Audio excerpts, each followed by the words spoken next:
Hello and welcome back to episode 9 of our Q&A series. We're nearly on 10 episodes into the 2 digits, so thank you very much for asking all your questions, keeping this series going, and hopefully you're enjoying it.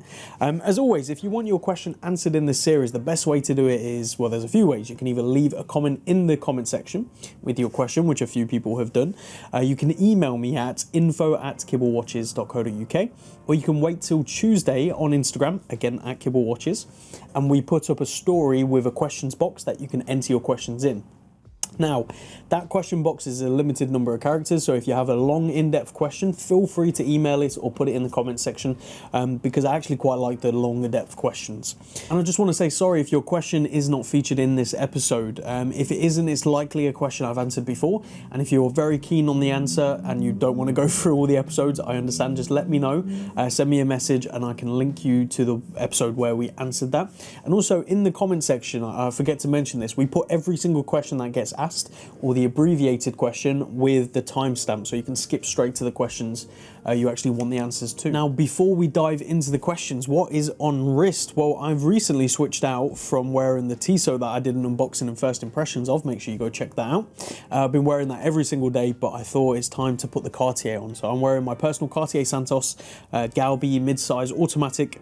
Absolutely love this watch. I think it's a ton of value for money still at this moment, and there's a question sort of related to it, so I thought I'd put it on. So question number 1 from David Wallace on email. Thank you very much. He says, "Hey James, I tried to ask this question on your IG, but it was too long, so I thought I'd email through. Apologies to someone who's already asked this. I've started following you recently. I've only seen the last few Q&A videos. If that's the case, please ignore." So yeah, as I said in the IG, it's limited characters, so if it's too long, just email me. His question is, I'm relatively new to watches, new to the watch world, and don't have thousands to buy the watches I dream about. Would you recommend buying several cheaper watches and trading up to get your dream watch over time, or saving up and putting all of your watch money towards buying your one dream watch? I've been loving following you on socials and really enjoying your videos on YouTube. Thanks, David. Well, first of all, thank you very much for the kind words and for the question for the video. And it's an interesting question because I'm actually not really going to answer your question. I'm going to give you an answer to both parts of it and give you reasons for both. Now, the first and most important thing is, if you do not like those more affordable watches you're talking about, then don't buy them, right? You need to buy watches you actually like and will enjoy. Now, if your dream watch is the only watch you like and the only watch that's going to bring you joy when you own it, then obviously save for that watch, right? Don't buy all these cheaper watches. Now, it can be quite difficult waiting and saving and resisting the temptation of all these other watches. So what I would say is be very, very clear about which watch it is you want to attain. And then be very, very clear about which watches are similar to that watch that you're buying just to try and scratch that itch. Now, let me explain this. For me, I have always loved the Cartier tank. I'm very fortunate to now own the Cartier tank. But before that, I owned probably 20 plus watches that looked very similar to a Cartier tank, from Longines, from Seiko, from Omega, all these tank models that are very similar. I bought them all to try and get that same feeling I would get as if I owned a Cartier tank. So I was trying to sort of take that feeling and put it in something else.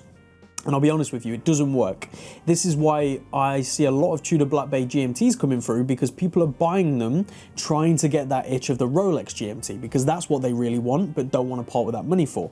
And they get the Tudor GMT, it certainly satisfies the itch for a while, but then they end up parting with it because it's not the Rolex GMT. Whereas if you're someone who just loves the Tudor GMT for what it is, regardless of the Rolex GMT, you end up falling in love with the Tudor GMT and you enjoy it, right? So hopefully that makes sense. If your Grail watch is, as I said, a Cartier tank, don't buy a Seiko tank to try and fulfill that itch. However, if your dream watch is the Cartier tank, but you also love the Seiko 5, completely different watch, right? It's not trying to compete with that. So you can enjoy it on its own merits. So hopefully that makes sense with regards to saving up.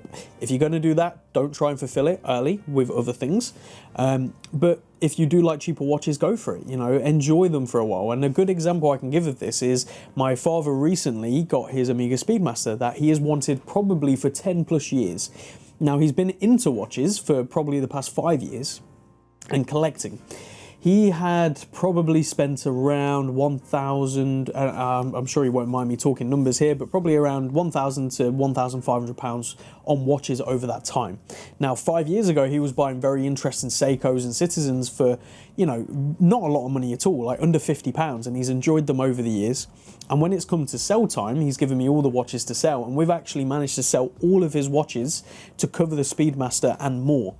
So if you're in a position like that where you're thinking, you know what, I can save the money in 5 years, or I can enjoy the half of the money, let's say, on these watches and make the right choices, you could end up with that scenario. Now, it's also very important to make very clear that's not always the case. My dad got very lucky with some of his watches that did very well, and some of them barely got close to what he paid. So it's a game of averages, right? Some you're going to do well on, some not so well. So don't use that as a rule of thumb. But enjoy watches, you know, get what you like and just be smart about it. So hopefully that answers your question in 2 parts, and you can decide which part you want to follow. Question 2 from My Watch Venture on YouTube. Thank you. Well done, great answer to a difficult and possibly controversial question. I believe he's referring to the Brexit question in the last video. Here's one for next week, perhaps. Have you a legal framework to use if you send a watch to a customer and they adamantly contest that the watch has not been delivered? Regards, Spencer. So, first of all, thank you for the difficult question, Spencer. You seem to throw them out, which is good. I'm not afraid of answering these questions. And I know for some of you out there, you're asking from genuine curiosity because you want to get into the industry and you want to know sort of the things to do and the processes to follow before you do it, which is smart. Unfortunately, I didn't always do that in the early days, so it's good to do that. So regarding this, a legal framework to use if you send a watch to a customer, and I'm getting a phone call, we'll mute that, that contests the watch not being delivered. So the important thing to do is have every single process in place in the shipping department, right? And when you ship a watch, we photograph and film as packaging every single watch. We also obviously have records that all the watches are working in the condition they are before they go out, because we have the photography. So we have a record of everything, what the watch looks like before it goes in the box. We have a video of it going in the box, being packaged up, being secured, being labeled, being like everything, and we photograph it at the post office or collection if it's coming going overseas in DHL or collecting or something like that. They will collect and we will have photographic proof of that as well. So we have proof of every single step from the watch going into the package to it going off to the courier. Now obviously once it's with the courier, that's in their hands and everything is insured, so make sure you're always insured as well. But if ever a watch got delivered, and we've never had this, but talking from experiencing through other parties, other dealers who have had this, as long as you have that process, you're protected, because you can prove that item went in that box and it was given to the relevant party and then it's in their hands. Also, as long as you're insured, you're going to be covered for that.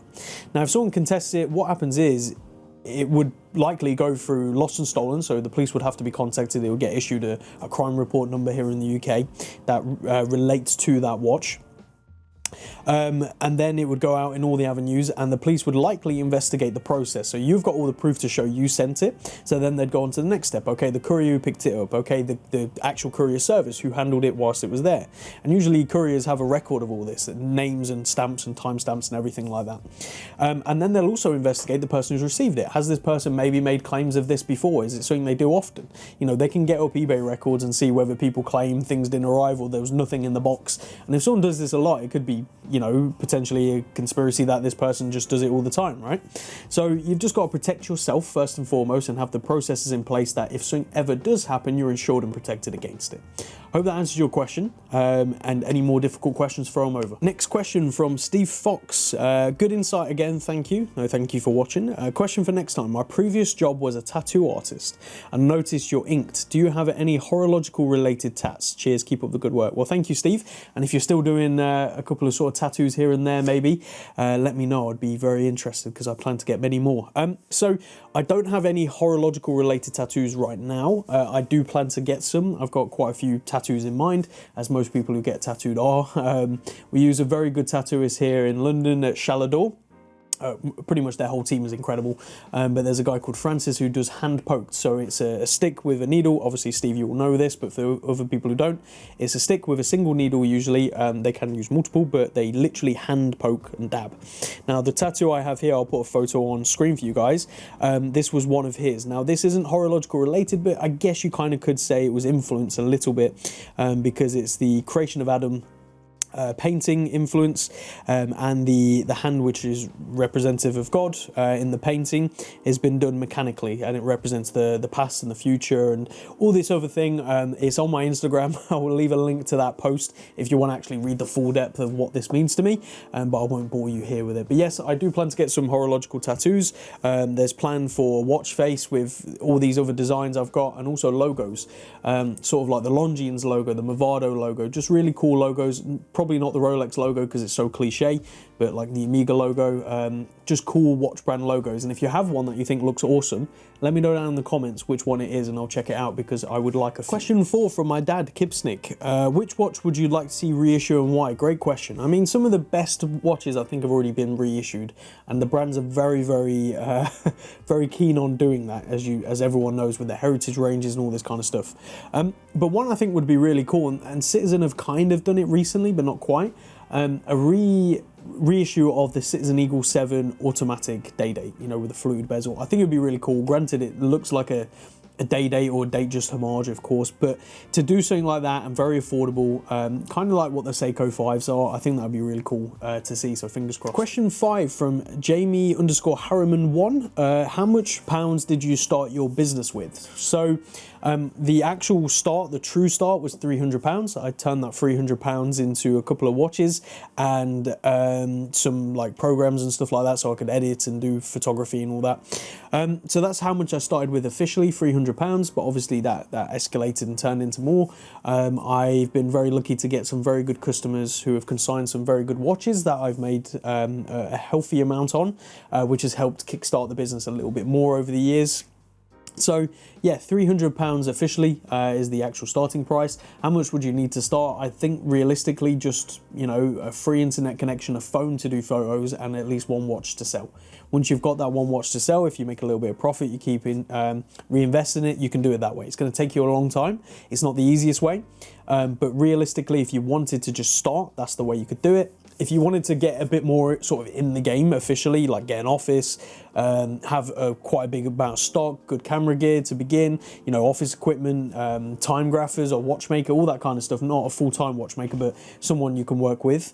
You're probably going to need £50,000 to £100,000 realistically to start and jump to that level. So hopefully that answers your question. Question 6 from Danger Craig 1. Best first vintage watch. Well, it really depends entirely on your budget. If you have £50, if you have £500, £1,000, so on and so on. But a sort of guaranteed good answer is always Omega. Vintage Omega, always great, always lots of options, and as long as you buy from the right place, it's going to be good and it will last you a long time. Same with vintage Longines. I think they're a good option at a little bit less. Even lower, you know, Mido are good, and obviously Seiko. So hopefully in there somewhere you'll find something you like. Question 7 from Pig Sydney 5, I believe that's the name. Do you have a favourite watch? Now, I've answered my Grail watch a few times, so I won't do that again, but I will answer this from favourite watch in my personal collection. And it has to be the watch I'm wearing right now, the Santos. I think it's a stunning watch, massively underrated, and one I've always liked. And I actually really thought the tank would be the one I always wanted, and it was. And I got the tank and I've enjoyed it and I still enjoy it. But then I sort of craved the Santos. And after getting the Santos, I think it's, and this is going to be controversial, I prefer it to the tank. So it gets much more wrist time. Question 8 from someone who would like to remain anonymous on email. Thank you for the question. Do you think the rise in prices on Cartier will continue, or is it hype? Really good question, and something I have been asked a few times actually. It's always impossible to say, right? As Roman Shaft says, he hasn't got a crystal ball, so he can't tell the future, and neither can I, neither can anyone else. So everything we say is based on our experience and past trends and everything we know. But of course, things can change completely. I mean, we're seeing the trend to smaller watches. And therefore, that trend alone is one of the things that benefits Cartier, because Cartier are typically smaller. Granted, they do some XL models and they do some very big, oversized watches, which are ridiculous, but in general, the classic Cartiers are usually smaller, like this mid-size Santos. So, is it going to continue? I think it's going to continue for the foreseeable future. I mean, more interesting case shapes and Art Deco design, all these things are coming back into fashion. They've been coming back in since I started this. You know, people have been more and more interested each year, and the prices I'm able to get for the same sort of 1920s, 30s, 40s design has gone up and up and up each year. So yeah, I think it will continue. Is it hype? I do think it's hype as well. I think it can be hype and still go up. I mean, look at Rolex, right?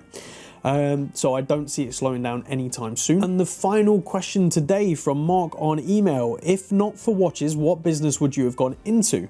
Also, is there any other business ideas or plans for your future outside of watches? Thank you for the question. So if it wasn't for watches, what business would I have gone into? Likely marketing. I think I would have definitely gone into marketing if watches were never a thing. I've always enjoyed trying to figure out angles of what to take business, or how to word things, or, you know, what photo to put up. These things where you're sort of getting into the psychology of people, not in a way to manipulate or try and change their thought process to get them to buy this, but to understand consumer habit and adapting things to the consumer habit. It's always been something that's fascinated me, and I think it's been one of the key things that's helped this business grow. You know, that passion and interest for it, because it's a vital part to business. So definitely it would have been something along those lines. How I would have done it, I don't know, because I never had any interest into any interest into university. So I wouldn't have had any official degrees or anything. I'd have probably done it very organically by just getting into a company, sharing that passion and interest and showing what I can do, and building it up that way for an actual portfolio. So that's probably what I would have done, and how I would have done it. And the second part of your question, also, is there any other business ideas or plans for your future outside of watches? I have thousands of ideas, but most of them probably would never become anything. So I think it's a good sort of thing to separate what's an idea and what could be practical and what has execution abilities, if that makes sense. So any other businesses I will make will also be passion. There'll be passion projects. There'll be things I'm actually interested in, because I feel like that is the key to business in the world we live in, right? With social media and everything else. I think if you genuinely enjoy something and genuinely are passionate about something, and you can talk about it, other people are out there who also enjoy it and also want to sort of get involved with it, right? That's what this business was from the outset. I was passionate about watches and passionate about business, merged the two, put it out in the world, and people who are also passionate bought into that. So if I was to do anything, it'd be around other things I'm passionate about, like, and it sounds really silly, but I'm really into shoes and boots, more so boots, and cobbling, you know, cobblers and shoe repairs. I watch a lot of YouTube channels out there, Trenton and Heath being one of them, where they literally rip apart boots and shoes and put them back together again and make them look good. It's such a therapeutic thing to watch, which sounds quite strange, I'm sure.